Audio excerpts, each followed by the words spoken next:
मैं ही वो आदमी था जो बार बार कहता था कि ये चंद हफ्तों की बात आके आ रहा है। मैं एनर्जी को पढ़ता हूँ, अल्लाह एनर्जी बदल दे।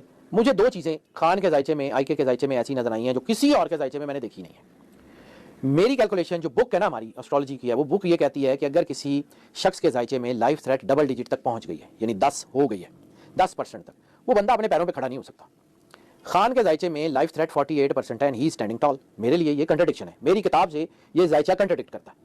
फिर मैं ये समझता हूं कि जिसके जायचे में, यानी हमारी एस्ट्रोलॉजी की बुक ये कहती है कि जिसके जायचे में 20% या अबव 20% स्पिरिचुअल कनेक्टिविटी हो, वो बंदा निज़ाम बदल सकता है। खान के जायचे में वो 70% है और वो जेलों में फंसा हुआ है। मेरे लिए ये भी कंट्राडिक्शन है। ठीक है, खान के जायचे को जब मैंने पढ़ा तो मैं ये बार बार कहता हूं कि मैं खान का जायचा ना पढ़ता तो मुझे आइडिया ही ना होता कि ये भी चीज़ें हो सकती हैं, क्योंकि हमारी किताब में तो नहीं है, ये आउट ऑफ द बॉक्स है। अब जिस अल्लाह ने उसको 70% जो है वो पॉजिटिव एनर्जी, अच्छा यहाँ पे लोग पॉजिटिव एनर्जी या स्पिरिचुअल कनेक्टिविटी को जिन, भूत, जादू, मोकल, फरिश्ते कहते हैं, वो नहीं है। स्पिरिचुअल कनेक्टिविटी का मतलब है विल ऑफ गॉड।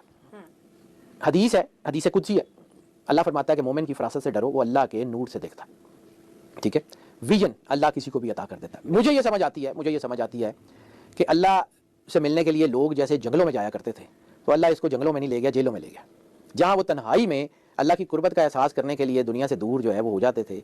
अल्लाह इसको काल कोठरियों में ले गया, ये तन्हाई में अल्लाह की कुर्बत का एहसास है। मुझे लगता है ये जब आएगा तो ये ट्रांसफॉर्म्ड होगा, ये टोटली ट्रांसफॉर्म्ड होगा, और मुझे लगता है कि ये आ रहा है। अल्लाह की मर्जी वो बदल दे, उसके हाथ में है। लेकिन मुझे लगता है जब मैं ये बात करता हूँ कि आई के इज कमिंग, तो लोग कहते हैं शायद मैं कोई बॉलीवुड की मूवी का कोई टाइटल बता रहा हूँ कि वो कमिंग है। ऐसा नहीं है, मेरी मर्जी से किसी ने कुछ नहीं करना।